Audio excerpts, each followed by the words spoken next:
Nandiyan po ba si Mr. Joshua? Sinong Joshua? Yung asawa ko?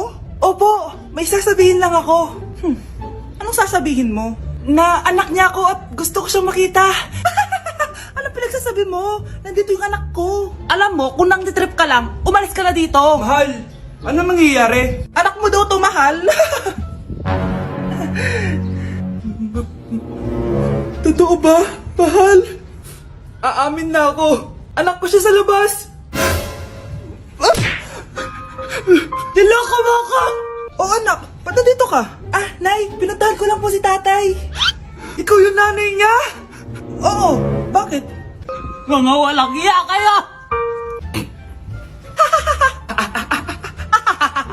Ba't kayo tumatawa? It's a prank! Na-prank kita, mahal! Na-prank ka namin, Mare!